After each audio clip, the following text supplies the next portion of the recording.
రాజకీయం అంటే కనీస అవగాహన లేనటువంటి ఒక మూర్ఖుడు గౌరవ ఉప ముఖ్యమంత్రి పవన్ కళ్యాణ్ గారు. పవన్ కళ్యాణ్ అంటే రాజకీయ నాయకుడు అనుకునేటటువంటి కొంతమంది వ్యక్తులకి ఈ వీడియో అన్నది చంపదెబ్బ కాదండి, చెప్పు దెబ్బ. అసలు పవన్ కళ్యాణ్కి రాజకీయాలే రావు. పవన్ కళ్యాణ్ చేసినటువంటి డ్రామా ఏంటి, పవన్ కళ్యాణ్ గారిని చంద్రబాబు నాయుడు గారు ఒక టిష్యూ పేపర్ లాగా ఎలా వాడుకున్నాడు అన్నది మన ఈ వీడియోలో ఈరోజు మనం తెలుసుకున్నాం. నిజంగా రాజకీయాలు ఎలా చేయాలో పవన్ కళ్యాణ్ గారు చంద్రబాబు నాయుడు గారిని చూసి నేర్చుకోవాలి. కనీసం మన ఈ వీడియో చూసినా కూడా పవన్ కళ్యాణ్ గారికి ఎంతో కొంత రాజకీయం అనేది అర్థమవుతుంది. అందుకే ఈ వీడియో లింకుని పవన్ కళ్యాణ్ గారికి పంపించండి. ఇక రాజకీయాలు ఎలా చేయాలి, ఇక్కడ ఒక 2 వీడియోలు ప్లే చేస్తా. తండ్రి కొడుకు అంటే గౌరవ మంత్రివర్యులు నారా లోకేష్ గారు, గౌరవ ముఖ్యమంత్రి చంద్రబాబు నాయుడు గారి వీడియోలు, ఒక్కొక్క 5-10 సెకండ్ల వీడియోలు. కొంచెం జాగ్రత్తగా ముందు వీడియోలు చూడండి, దాని తర్వాత మనం మాట్లాడదాం. మనకి విడాకులు లేవు, క్రాస్ ఫైర్ లేవు, కలిసికట్టుగా ముందరికి వెళ్ళాలని ఈ సభాముఖం ఇక్కడ ఉన్న మిమ్మల్ని అందరు నేను కోరుతున్నా. మనందరం కూడా అప్రమత్తంగా ఉండాలి. పార్టీల మధ్యన విభేదాలు సృష్టించడానికి వైకాపా నాయకులు ప్రయత్నిస్తారు. పార్టీల మధ్యలో విభేదాలు సృష్టించడానికి వైకాపా నాయకులు ప్రయత్నిస్తారు. మనకి విడాకులు లేవు అని చెప్పేసి ఇక్కడ గౌరవ మంత్రివర్యులు నారా లోకేష్ గారు జనసేన తెలుగుదేశం పార్టీకి సంబంధించినటువంటి పెండ్లి వివాహం గురించి మాట్లాడుతున్నాడు. వివాహం జరిగిపోయింది మన ఇద్దరికి, మనకి ఇక విడాకులు లేవు అని చెప్పేసి అన్న వివరిస్తున్నాడు. కాకపోతే ఈ వివాహము ఎంత డేంజరస్ అంటే పవన్ కళ్యాణ్ గారి జీవితాంతం ఆయనని వాడుకోవాలి అని చెప్పేసి చేసినటువంటి ఒక కార్యక్రమం ఇది. ఈ వివాహం అన్నది పవన్ కళ్యాణ్ అనే వ్యక్తిని ఎలా వాడుకోవాలో చేసినటువంటి ఒక కార్యక్రమం. కేవలం ఒక కులం ఓట్లని జగన్మోహన్ రెడ్డి గారి దగ్గర నుంచి తప్పించడానికి చేసినటువంటి ఒక నీచమైనటువంటి ప్రయత్నం. ఈ విషయాలన్నీ ఆల్రెడీ చాలాసార్లు మనం చెప్పడము, మీరు వినడము జరిగింది. నేననే కాదు, చాలామంది ఈ విషయాల మీద మాట్లాడారు. మళ్ళీ అదే స్తుతి నేను కొట్టను, కానీ రాజకీయం చెప్తా. జనసేన మొత్తం 21 మంది ఎమ్మెల్యేలు మనందరికీ తెలుసు. ఈ 21 మంది ఎమ్మెల్యేలు జనసేన పార్టీ, ఈ 2 కూడా డమ్మినే. జనసేన అనేటటువంటి పార్టీ డమ్మి పార్టీ. ఈ పార్టీని యాక్చువల్గా మంచిగా దువ్వింది ముందు బీజేపీ దువ్వి సంఖ్యలో పెట్టేసుకున్నది. జనసేన ఒక 2, 3, 4 సీట్లు గెలుచుకుంటే మెల్లగా బీజేపీలోకి లాక్కుందాము. ఇక పవన్ కళ్యాణ్ గారికి చిరంజీవి గారికి ఇచ్చినట్లు సెంట్రల్లో ఏదో ఒక పోస్ట్ ఇచ్చి పడేస్తే ఇక ఆయన బీజేపీలో కలిసిపోతాడు, మెల్లగా బీజేపీ కోసం పనిచేసుకుంటాడు అన్నటువంటిది ఒక ఆలోచన. ఈ ఆలోచన మొదట్లో ఉండే. దాని తర్వాత మనందరికీ తెలుసు, మన చంద్రబాబు నాయుడు గారు కూటమిలోకి రావడము, దాని తర్వాత చంద్రబాబు నాయుడు గారు ఎన్నికల ప్లాన్ మొత్తము చేయడము, దాని తర్వాత చంద్రబాబు నాయుడు గారు 21 సీట్లు ఇవ్వడము, దాని తర్వాత చంద్రబాబు నాయుడు గారు ఆ 21 సీట్లలో నాయకులని, ఏ నాయకులని, ఆయన సొంత నాయకులని నిలబెట్టడము, సొంత నాయకులని నిలబెట్టలేకపోతే డమ్మీ క్యాండిడేట్లను నిలబెట్టడము, అవన్నీ జరిగిపోయినాయి. ఆ జనసేన అన్నటువంటి పార్టీలో పవన్ కళ్యాణ్ గారు, నాగబాబు గారు ఇద్దరు తప్పిస్తే మిగతా క్యాండిడేట్లు అందరూ చంద్రబాబు నాయుడు గారి మనుషులే, అందరూ కూడా. దాని తర్వాత బీజేపీకి అర్థమైంది మొత్తం చంద్రబాబు నాయుడు గారిదే మొత్తం ఇది, మనం సంఖ్యెక్కించుకున్నా రేపు పొద్దున మన పార్టీయే ప్రాబ్లంలో పడుతుంది కాబట్టి జనసేనని దాని ప్లేస్ దాన్ని ఉండనివ్వండి, వాడుకున్న రోజులు చంద్రబాబు వాడుకుంటాడు, దాని తర్వాత పక్కన పడేస్తే పవన్ కళ్యాణ్ని మనం వాడుకుందాం అని చెప్పేసి బీజేపీ కూడా పక్కన పెట్టింది. కాకపోతే ఒక విషయం జరిగింది. ఆ విషయం గత 3-4 నెలల నుంచి జరుగుతూనే ఉన్నది. ఏంటి అంటే పవన్ కళ్యాణ్ పాపులారిటీ కొంత పెరుగుతున్నది. చంద్రబాబు నాయుడు గారి, నారా లోకేష్ గారి పాపులారిటీ కంటే పవన్ కళ్యాణ్ పాపులారిటీ కొంత పెరుగుతున్నది. ఎందుకంటే సినిమా స్టార్ కదా, సినిమా డైలాగులు కొట్టడం అనేది బాగా అలవాటు. వాడెవడో రాసిస్తే ఈయన డైలాగులు కొట్టడము, పాపులారిటీ పెరగడం. అది చూసి ఎలాగైనా సరే కంట్రోల్లో ఇప్పుడే పెట్టాలే, లేకపోతే ప్రాబ్లంలోకి వెళ్తాము అని చెప్పేసి గత చాలా రోజులుగా మెల్లమెల్లగా జనసేనని కంట్రోల్లో పెట్టేటటువంటి కార్యక్రమం అనేది చేస్తున్నారు. ఒక చిన్న ఉదాహరణ నిన్నగాక మొన్న మీ ముందరకు వచ్చింది. రైల్వే కోడూరుకి సంబంధించినటువంటి ఉదాహరణ. ఏంటి రైల్వే కోడూరుకి ఈ జనసేన టీడీపీ వివాహానికి సంబంధం ఏంటి అని చెప్పేసి నిన్న అడగొచ్చు. సంబంధం ఉందండి, సంబంధం చాలా ఉంది. ఏంటి ఆ సంబంధం అంటే, రైల్వే కోడూరు ఈ ఎమ్మెల్యే ఎవరు, ఈ అరవ శ్రీధర్ అనేటోడు ఎవడు అంటే వీడొక డమ్మీ క్యాండిడేట్ అంట. Dummy candidate. అసలు క్యాండిడేట్ ఎవరు అంటే మనందరికీ తెలుసు, ముక్కా రూపానందరెడ్డి గారు. ఆయన అసలు క్యాండిడేట్ అంట. ఆయన ఈ ఎవరైతే ఎమ్మెల్యే ఉన్నాడో అరవ శ్రీధరు ఈ వ్యక్తి మీద 70 నుంచి 80 కోట్ల రూపాయలు ఖర్చు పెట్టిండంట. ఖర్చు పెట్టి ఈ అరవ శ్రీధర్ని ఎమ్మెల్యే చేసినంట. అంటే అరవ శ్రీధర్ అనేటోడు డమ్మి క్యాండిడేట్. రైల్వే కోడూరులో జనసేన గెలవలేదు, డమ్మి. ఎవరు అసలు అంటే ఈ ముక్కా రూపానందరెడ్డి గారు. ఇది నేనన్నది కాదండి, పాషా గారు ఏం మాట్లాడుతున్నారు అని చెప్పేసి మీరు అనొద్దు. ఇది అన్నది మన మహా టీవీ మన వంశీ గారు. ఒకసారి ఆయన మాటలు వినండి. ఇతన్ని తీసుకొచ్చి ఇతన్ని ముక్కా రూపానందరెడ్డి గారు 70 కోట్లు 80 కోట్లు ఖర్చు పెట్టి ఆ రోజు అతన్ని ఎమ్మెల్యేని చేశాడు.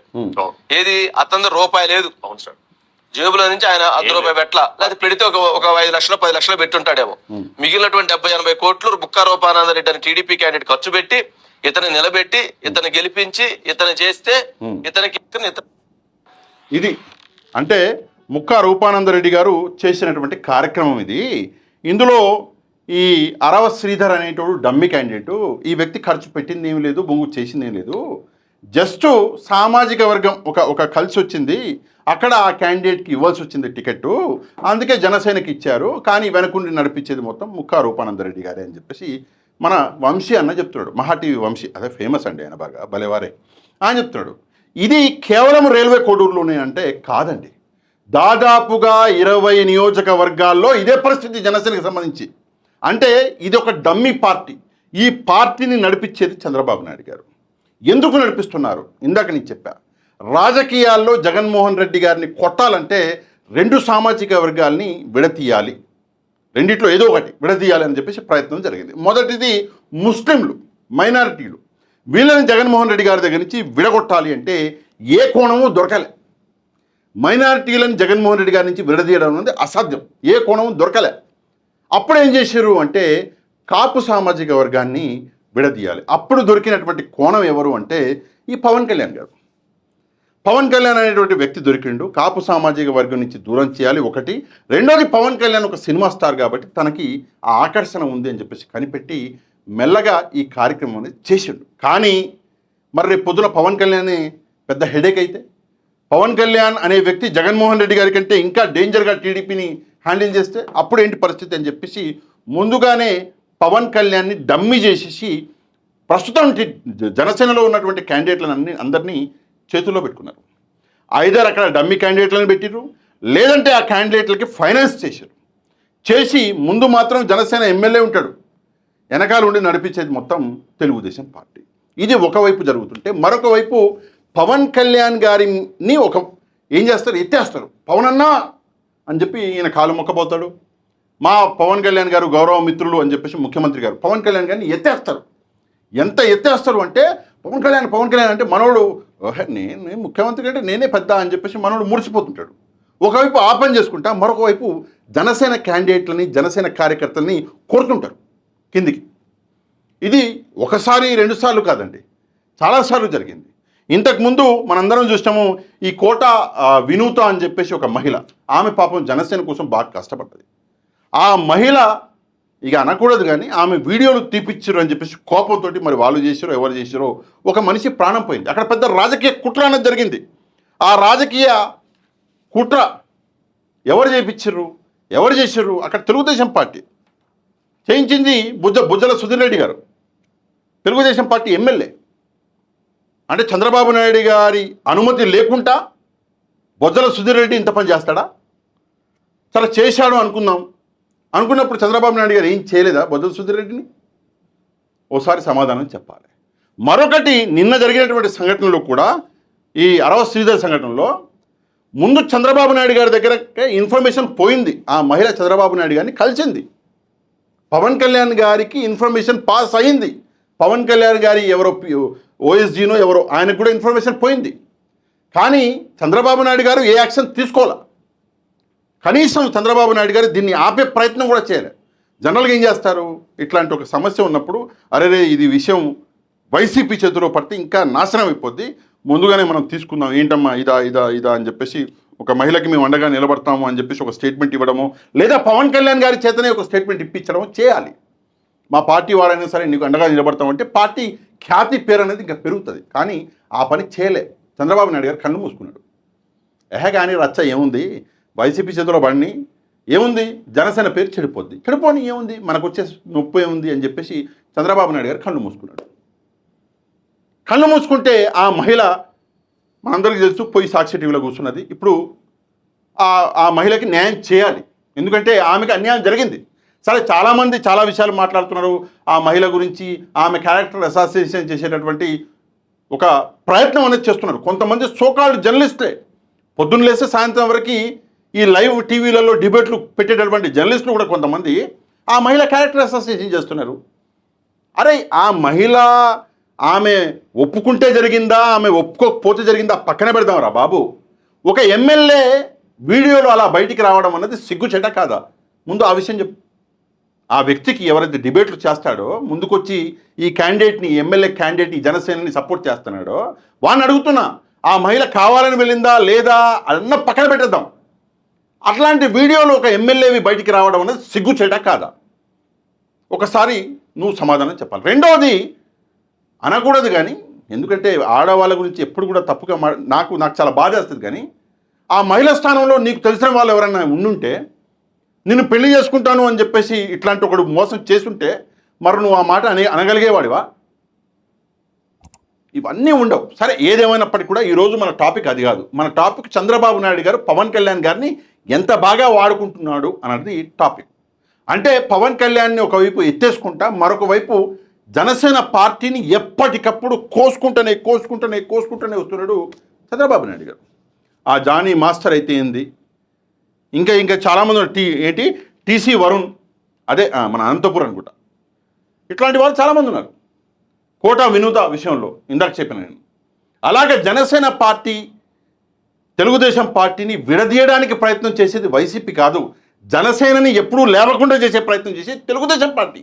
ఈ విషయం అనేది అందరికీ అర్థమవుతుంది, కేవలం పవన్ కళ్యాణ్ అనేటటువంటి వ్యక్తికి తప్పిస్తే. మరొక విషయం ఏంటంటే, పవన్ కళ్యాణ్ని ఒకవైపు ఎత్తేసుకుంటే చంద్రబాబు నాయుడు గారు మరొక వైపు పవన్ కళ్యాణ్ కింద ఎట్లా మాట పెడతాడో తెలుసా మీకు? చూపిస్తా, చూడండి. కానీ మనం అందరం సాంప్రదాయ ప్రకారం పెళ్లి అనేది మనం చేసుకునేది కాదు, స్వర్గంలో జరిగింది, ఎప్పుడో నిర్ణయమైంది. పెళ్లి జరిగిన తర్వాత విడాకులనే మాటే రాకుండా ఉండాలనేది హిందూ సాంప్రదాయం అని మరొకసారి మీ అందరికి విజ్ఞప్తి చేస్తున్నా. అదే భారతీయ సాంప్రదాయం. అంటే పవన్ కళ్యాణ్ అనేటటువంటి వ్యక్తి కుటుంబ వ్యవస్థను కాపాడుకునే ఏకైక దేశం. పవన్ కళ్యాణ్ అనేటటువంటి వ్యక్తి భారతీయ సాంప్రదాయాన్ని పాటించలే, హిందూ సాంప్రదాయాన్ని పాటించలేదు అని చెప్పేసి చంద్రబాబు నాయుడు గారు చెప్తున్నారా? ఎందుకంటే విడాకులు తీసుకొని మళ్ళీ పెళ్లిళ్ళు చేసుకున్నటువంటి వ్యక్తి ఎవరు అంటే పవన్ కళ్యాణే. మరి అట్లాంటప్పుడు ఈ మాట చంద్రబాబు నాయుడు గారు పవన్ కళ్యాణ్ గారిని అన్నదా? ఒకసారి సమాధానం చెప్పాలి. ఇట్లాంటి చమక్కులు ఉంటాయి మన చంద్రబాబు నాయుడు గారి రాజకీయంలో. ఇట్లాంటి రాజకీయాలు పవన్ కళ్యాణ్ నేర్చుకోవాలి. నేను అది చెప్తున్నా. పవన్ కళ్యాణ్ చేసేది ప్రస్తుతం రాజకీయమే కాదు, పవన్ కళ్యాణ్ గారు చేసేది ప్రస్తుతం చెత్త, అదొక రోత. చంద్రబాబు నాయుడు గారు చేస్తున్నాడు చూసినారా రాజకీయం. అసలు చంద్రబాబు నాయుడు అంటే ఎవరనుకున్నాడో పవన్ కళ్యాణ్ గారు. చంద్రబాబు నాయుడు గారు ఆయన మామగారినే వదిలిపెట్టలే, పెద్ద రాజకీయ నాయకులు ఆయన ముందర నీళ్ళు తాగారు. అట్లాంటి వ్యక్తితో నువ్వు సావాసం చేస్తే నువ్వు చల్లగుంటావా? ఓడి అక్కమ్మ, ఎవడన్నా బుద్ధునోడు ఆలోచించుకోవాలి ఒకసారి. సరే, ఏదేమైనప్పటికీ కూడా జనసేన అన్న పార్టీ నిజంగా ఒక డమ్మీ పార్టీనా కాదా? దయచేసి సమాధానం అన్నది కామెంట్ రూపంలో తెలియజేయడం మాత్రమే కాదు, తప్పకుండా వీడియోని ఒక లైక్ చేయండి. అండ్ మన ఛానల్ని సబ్స్క్రైబ్ చేసుకునే వాళ్ళు ఛానల్ని కూడా సబ్స్క్రైబ్ చేసుకోండి. నెక్స్ట్ వీడియోలో మళ్ళీ కలుద్దాం. అంతవరకు థ్యాంక్ యూ వెరీ మచ్. జై హింద్.